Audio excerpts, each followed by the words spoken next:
رات کے 12 بج رہے تھے۔ کمرے میں ہلکی روشنی تھی اور کھڑکی سے ٹھنڈی ہوا آ رہی تھی۔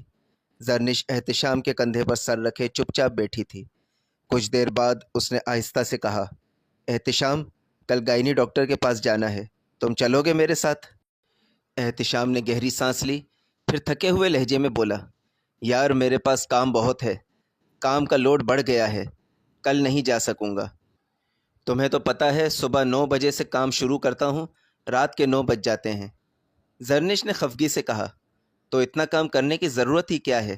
پہلے 8 گھنٹے کام کرتے تھے، تب بھی ہم خوشحال زندگی گزار رہے تھے۔ اب تمہیں پتہ نہیں کیا جنون سوار ہو گیا ہے پیسے کمانے کا، اپنی بیوی اور ہونے والے بچے کے لیے بھی وقت نہیں۔ اس کی آواز بھرا گئی، احتشام، 6واں مہینہ چل رہا ہے میرا، تم ایک بار بھی میرے ساتھ اسپتال نہیں گئے، تمہارا دل نہیں چاہتا اپنے بچے کی حالت جاننے کا؟ یہ بچہ صرف میرا نہیں ہے، تمہارا بھی ہے۔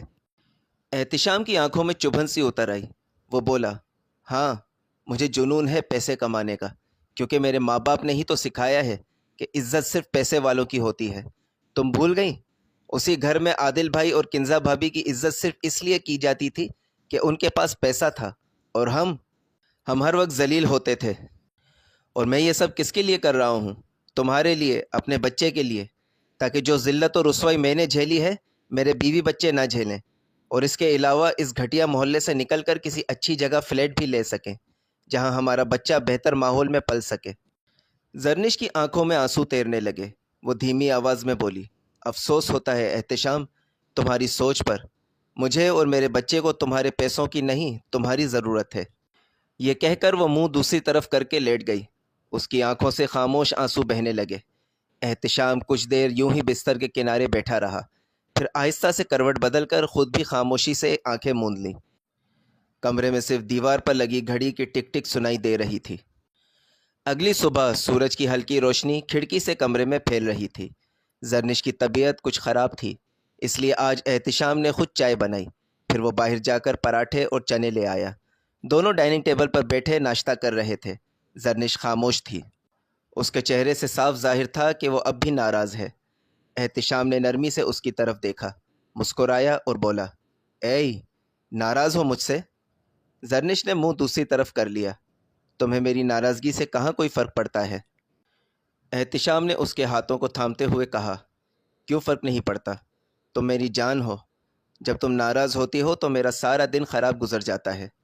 پھر اس نے شرارت سے کہا، ویسے ایک بات بتاؤں، جب تم ناراض ہوتی ہو تو بالکل بندر لگتی ہو۔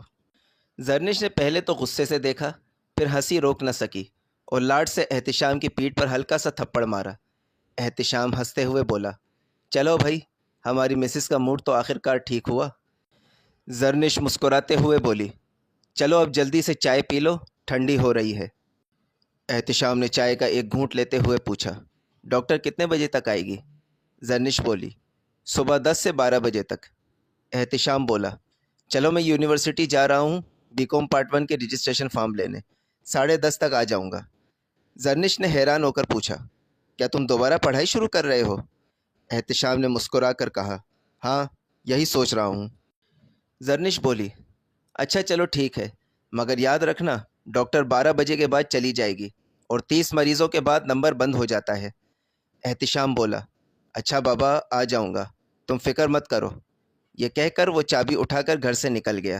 زرنش نے چائے کا آخری گھونٹ لیا، پھر آہستہ آہستہ ہسپتال جانے کی تیاری کرنے لگی۔ زرنش احتشام کا انتظار کر رہی تھی۔ گھڑی کی سوئیاں جیسے ٹھہر سی گئی تھی۔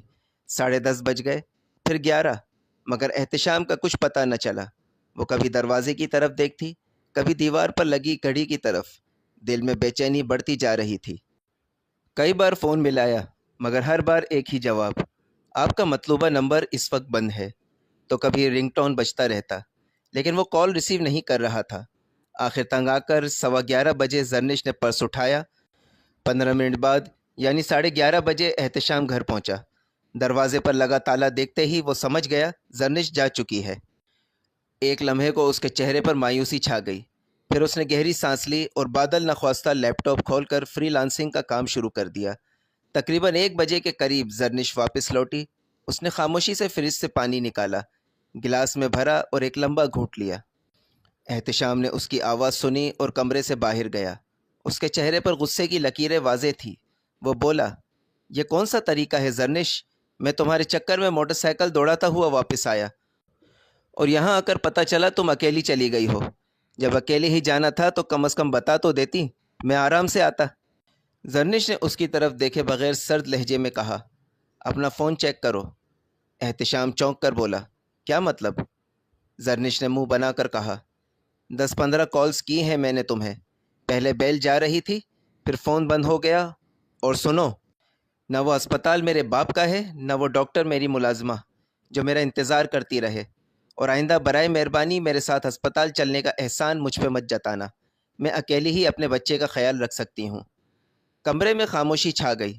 احتشام کے چہرے پر غصہ تھا، مگر وہ خود کو ضبط میں رکھے ہوئے تھا۔ اس نے دانت بھینچے، مٹھی بند کی، مگر کچھ کہہ نہ سکا، بس واپس اپنے لیپ ٹاپ کے سامنے جا بیٹھا۔ ہوا میں ایک سرد تناؤ گھل چکا تھا۔ دونوں اپنے اپنے زخم چاٹ رہے تھے، ایک دل سے، دوسرا انا سے۔ عادل نے اپنے منصوبے پر عمل شروع کر دیا تھا۔ اس نے جان بوجھ کر شپمنٹس ڈیلے کروانے کے آرڈر جاری کیے۔ اس کا مقصد واضح تھا، الطاف حسین کو نقصان پہنچانا اور اپنی چال سے مقابلے کو کمزور کرنا۔ کمپنی کا جنرل مینیجر اللہ ڈینو الطاف حسین کا قریبی آدمی اور چمچہ اور ایک نمبر کا کامچور شخص تھا۔ ہر کام میں الطاف کے پیچھے چھپا رہتا، اسٹاف پہ بلا وجہ کا روب جھاڑتا، اور جو اسٹاف ٹھیک سے کام کرتا اس کے کاموں میں بھی کیڑے نکالتا اور انہیں بلا وجہ تنگ کرتا۔ کوئی اسٹاف اگر اس کی بات نہیں مانتا تو اسے نوکری سے نکال دیتا تھا۔ اسی وجہ سے اسے جنرل مینیجر کا عہدہ ملا تھا۔ اللہ ڈینو اور عادل کی آپس میں بننے والی بات نہیں تھی، اوپر سے عادل اس کا سینئر بھی تھا۔ جب شپمنٹ میں غیر معمولی تاخیر ہونے لگی تو اللہ ڈینو کی رگوں میں شک کی آگ جاگ اٹھی۔ وہ فیصلہ لے کر عادل کے دفتر پہنچا۔ دروازہ کھول کر اندر داخل ہوتے ہی اس نے سیدھا مسٹر عادل کو دیکھا۔ اس کی آنکھوں میں بے چینی تھی۔ عادل کا موڈ سیدھا خراب ہو گیا۔ اللہ ڈینو نے فوراً گفت و شنید کی صورت میں کہا، سر، خیریت تو ہے؟ اس دفعہ آپ نے شپمنٹ کیوں ڈیلے کروا دی؟ آج تک ایسا نہیں ہوا۔ عادل نے سرد نظروں سے اسے دیکھتے ہوئے جواب دیا۔ اس کے انداز سے اللہ ڈینو گھبرا گیا۔ میرا مطلب بس یہ کہ اگر الطاف صاحب کو پتہ چل گیا تو وہ بہت ناراض ہوں گے۔ عادل نے سخت لہجے میں کہا، اللہ ڈینو صاحب، ایک بات بتائیں، آپ میرے انڈر میں کام کرتے ہیں یا میں آپ کے انڈر میں؟ اللہ ڈینو فوراً جھک کر بولا، سر، میں آپ کے انڈر میں کام کرتا ہوں۔ عادل نے آہستگی سے مگر واضح کہا، تو پھر آپ کو مجھ سے سوال کرنے کا اختیار کس نے دیا؟ بہتر یہی ہوگا کہ ہم سب اپنے اپنے دائروں میں رہ کر کام کریں اور ایک دوسرے کے معاملات میں مداخلت نہ کریں۔ میں اس کمپنی کا ڈائریکٹر فائننس ہوں اور جو کچھ بھی کر رہا ہوں وہ کمپنی کی بھلائی کے لیے کر رہا ہوں۔ اللہ ڈینو نے بے بسی سے کہا، جی جی سر، جو آپ کو بہتر لگے۔ عادل نے سر ہلایا اور کہا، اب آپ جا سکتے ہیں، اور باہر جا کر سیکرٹری رمشا سے کہہ دینا کہ ایک کپ کافی بھجوا دیں۔ اللہ ڈینو کو غصہ تو بہت آیا، مگر اس نے اپنے غصے کو قابو میں رکھا۔ اس کے باہر نکلتے ہی عادل بڑبڑایا، سارا موڈ خراب کر دیا، پتہ نہیں کیا کام کر رہا تھا، سب بھلا دیا ایڈیٹ نے۔ آفس سے نکلتے ہوئے اللہ ڈینو نے اپنے آپ سے ایک عہد کیا، میں تمہیں تمہارے مقصد میں کامیاب نہیں ہونے دوں گا مسٹر عادل۔ میں پتہ لگا کر رہوں گا کہ تمہارے سڑے ہوئے دماغ میں چل کیا رہا ہے۔ دونوں طرف خاموش مگر تلخ سوچیں تھیں۔ دفتر کی ہوا میں اب واضح طور پر سازش کی بو چھائے جا رہی تھی۔ رات کے 8:15 بج رہے تھے۔ کمرے میں کی بورڈ کی ہلکی ہلکی آوازیں گونج رہی تھیں۔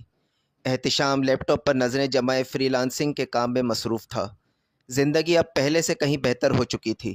گھر میں ہر آسائش موجود تھی، LED ٹی وی، صوفے، پردے، UPS، سب کچھ۔ زرنش بھی اب اپنی ملازمت میں کامیاب تھی۔ اس کی تنخواہ 1.5 لاکھ روپے ہو چکی تھی، مگر ان سب کے باوجود ایک خالی پن ان کے درمیان آ چکا تھا۔ اس رات زرنش نے خاص اہتمام سے بھنا ہوا قیمہ بنایا تھا، احتشام کی فرمائش پر۔ اس نے کھانے کی میز لگائی اور آواز دی، احتشام، کھانا لگ گیا ہے، آ جاؤ۔ احتشام نے نظریں اسکرین سے ہٹائے بغیر کہا، 1 منٹ، بس تھوڑا سا کام رہ گیا ہے۔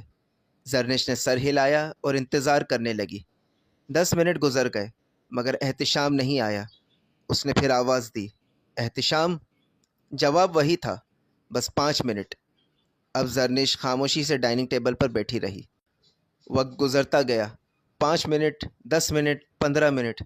پھر اس نے غصے سے برتنوں کو ڈھانپا اور بغیر کچھ کہے اپنے کمرے میں چلی گئی۔ کچھ دیر بعد احتشام جب میز پر آیا تو دیکھا کہ زرنش وہاں نہیں تھی۔ وہ کمرے میں گیا تو دیکھا زرنش کروٹ لیے لیٹی ہے، آنکھوں میں خاموش شکوہ۔ احتشام نے نرمی سے کہا، چلو کھانا کھا لیتے ہیں نا۔ زرنش نے رخ دوسری طرف موڑ لیا۔ مجھے بھوک نہیں ہے۔ احتشام چونک گیا۔ ابھی تو تم نے خود بلایا تھا، اب کہہ رہی ہو بھوک نہیں ہے؟ زرنش بولی، ہاں نہیں کھانا، تم جا کر کھا لو، تم بہت مصروف انسان ہو، نہ تمہارے پاس بیوی کے لیے وقت ہے نہ کھانے کا۔ احتشام نے گہرا سانس لیا۔ زرنش، تمہیں کیا ہو گیا ہے آج کل؟ بات بات پہ موڈ خراب کر لیتی ہو، ہر وقت طنز۔ زرنش کے لہجے میں دکھ تھا۔ تمہیں فرق کب پڑتا ہے احتشام؟ تمہارے لیے سب سے ضروری تمہارا کام ہے۔ احتشام نے قدرے سخت لہجے میں کہا، یہ کام میں کس کے لیے کر رہا ہوں زرنش؟ تمہارے اور ہمارے ہونے والے بچوں کے فیوچر کے لیے۔ میں چاہتا ہوں تمہیں اور بچے کو ایک بہتر زندگی دے سکوں۔ زرنش کی آنکھوں میں نمی تیرنے لگی۔ احتشام، میں نے کب کہا کہ مجھے تمہارے کام سے مسئلہ ہے؟ مجھے صرف وقت چاہیے، تمہارا ساتھ چاہیے۔ یاد ہے پہلے تم 8 گھنٹے کام کرتے تھے، پھر بھی ہم خوش تھے۔ اب تم 12-14 گھنٹے کام کرتے ہو اور ہم ایک دوسرے سے دور ہوتے جا رہے ہیں۔ میں ترس گئی ہوں تمہارے ساتھ 2 لمحے گزارنے کو، کبھی بات کرنے کو، کبھی ہنسنے کو۔ پچھلے 2 مہینے سے ہم کہیں گئے تک نہیں۔ چلو باہر نہیں، گھر پہ ہی تھوڑا وقت دے دو، یہی کافی ہے میرے لیے۔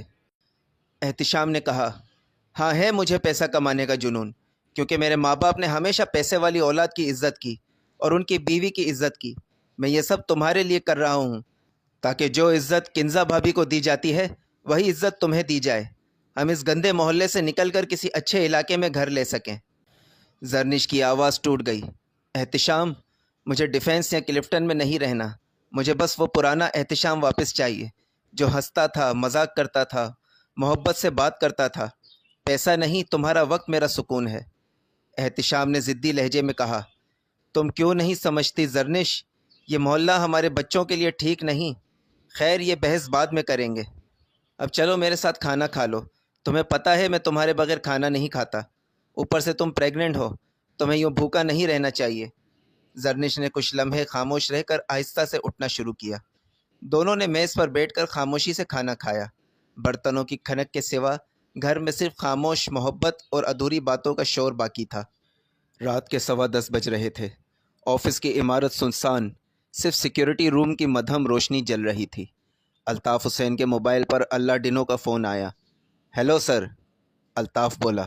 ہاں بولو اللہ ڈنو، کوئی مسئلہ ہے؟ جی سر، ایک بات بتانی تھی، اس مہینے کی چوتھی شپمنٹ بھی ڈیلے ہو گئی ہے۔ چوتھی؟ الطاف حسین کی آواز میں سختی آ گئی۔ یہ بار بار تاخیر آخر کیوں؟ اللہ ڈنو دھیرے سے بولا، سر مجھے لگتا ہے عادل سر کے ارادے ٹھیک نہیں ہیں، اس تاخیر کا سیدھا فائدہ زنیرا ٹریڈرز کو ہو رہا ہے۔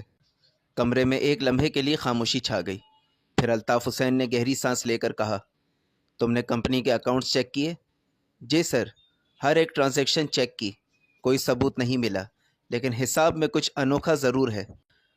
الطاف حسین کرسی سے اٹھا۔ اللہ ڈنو، مجھے عادل کی ایک ایک حرکت کی رپورٹ چاہیے، financial records, cell reports, vendors کی پیمنٹس، سب کچھ۔ اور سنو، ایجنٹ سے جا کر پوچھو کہ ایل سیز کیوں ڈیلے ہوئی، ایکسپورٹرز سے براہ راست بات کرو، مجھے کل تک رپورٹ چاہیے۔ اللہ ڈنو نے جھجکتے ہوئے کہا، سر کر تو دوں مگر وہ بہت چالاک آدمی ہے، کہیں اسے شک نہ ہو جائے۔ الطاف حسین کے ہونٹوں پر ہلکی مسکراہٹ آئی۔ شک تو اسے ہونا ہی چاہیے اللہ ڈنو، چالاک آدمی جب حد سے زیادہ مطمئن ہو جائے تو غلطی ضرور کرتا ہے، ہمیں صرف انتظار کرنا ہے، ایک غلط قدم اور وہ خود پھنس جائے گا۔ اللہ ڈنو بولا، جی سر سمجھ گیا، کل تک ساری رپورٹس آپ کے ٹیبل پر ہوں گی۔ فون بند ہوا۔ الطاف حسین نے کھڑکی سے باہر رات کی اندھیری سڑک پر نگاہ ڈالی۔ وہ بڑبڑایا، عادل اگر میرا شک درست نکلا تو اس بار تمہارے لیے کوئی معافی نہیں ہوگی، میں تمہارا ایسا حشر کروں گا کہ تم سڑکوں پر بھیک مانگ رہے ہوگے۔ صبح کے 10:30 بج رہے تھے۔ زنیرا ٹریڈرز کے آفس میں عادل خاموشی سے بیٹھا راحیل قریشی کے ساتھ فون پر بات کر رہا تھا۔ چہرے پر اطمینان کی ایک خطرناک مسکراہٹ تھی۔ ہاں راحیل صاحب، بالکل، اگلے ہفتے تک ہمارے اسٹاک میں کمی کا شور مچ جائے گا، تب آپ اپنی پرائس بڑھا کر مارکیٹ کو ہلا دیجیے گا۔ فون کے دوسری طرف سے ہلکی سی کہکہے کی آواز آئی، کمال ہے آپ عادل صاحب، الطاف حسین کو اندازہ بھی نہیں ہوگا کہ نقصان کہاں سے ہو رہا ہے۔ عادل بولا، یہ بزنس ہے راہیل صاحب، یہاں ایمانداری نہیں چالاکی کام آتی ہے، اور فون بند کر دیا۔ اسی دوران آفس کا دروازہ کھلا۔ اللہ ڈنو اندر آیا، ہاتھ میں کچھ فائلیں تھیں۔ سر، آپ کے دستخط چاہیے تھے ان وینڈرز کی پیمنٹس پر۔ عادل نے نظریں اٹھائی مگر لہجہ سرد رکھا۔ رکھ دو، دیکھ لوں گا۔ اللہ ڈنو نے فائلیں رکھتے ہوئے کہا، سر، الطاف حسین صاحب پوچھ رہے تھے پچھلے شپمنٹ کی تاخیر کا کیا مسئلہ تھا؟ عادل نے مسکراہٹ دبائی۔ ان سے کہہ دینا کمپنی کے فائدے کے لیے تھا، ہر چیز وقت پر نہیں موقع پر ہونی چاہیے۔ اللہ ڈنو نے معنی خیز انداز میں کہا، جی سر، میں ضرور کہہ دوں گا، بالکل ویسے ہی جیسے آپ چاہتے ہیں، اور وہ چلا گیا۔ دروازہ بند ہوتے ہی عادل نے شیشے کی کھڑکی سے باہر دیکھا۔ نیچے پارکنگ میں اللہ ڈنو فون پر کسی سے بات کر رہا تھا۔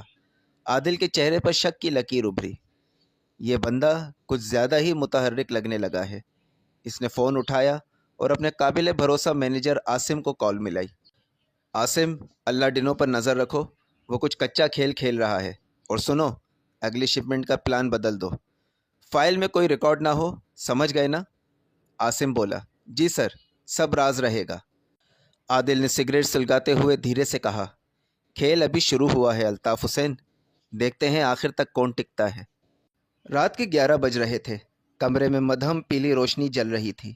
زرنش بیڈ پر بیٹھی تھی، چپ، خفا اور کہیں اندر سے ٹوٹی ہوئی۔ دروازہ آہستہ سے کھلا۔ احتشام اندر آیا۔ اس نے زرنش کی طرف دیکھا، پھر دھیرے سے اس کے پاس آ کر بیٹھ گیا۔ آج ڈاکٹر کے پاس گئی تھی نا؟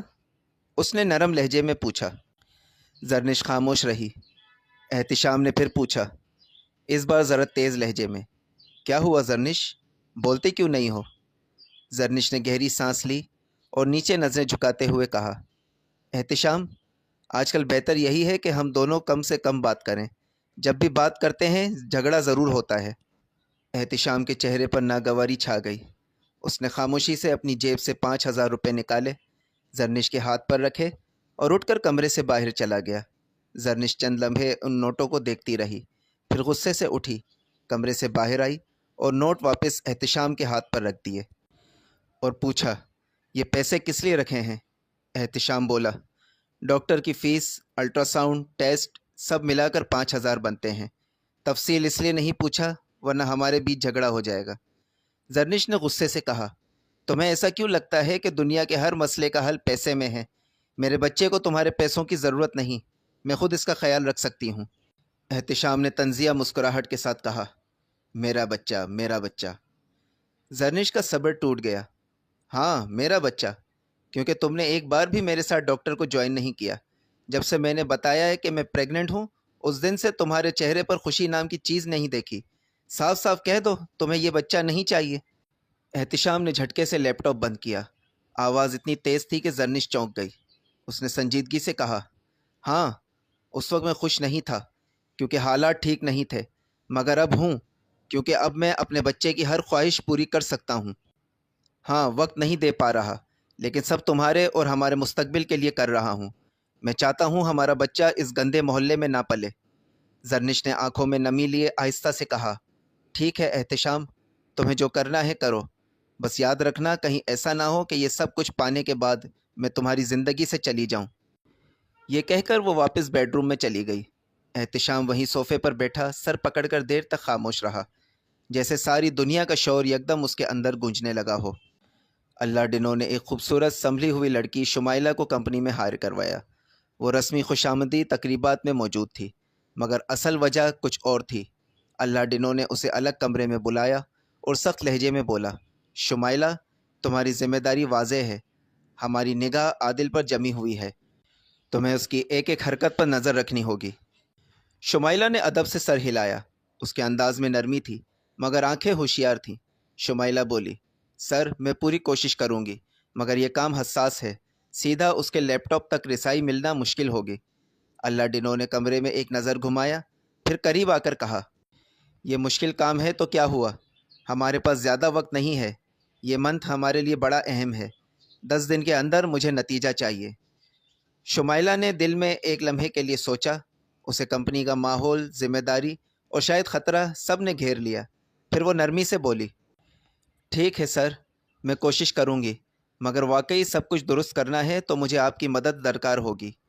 کچھ داخلہ سہولتیں اور آپ کا بیک اپ۔ اللہ ڈنو نے اطمینان سے سر ہلایا۔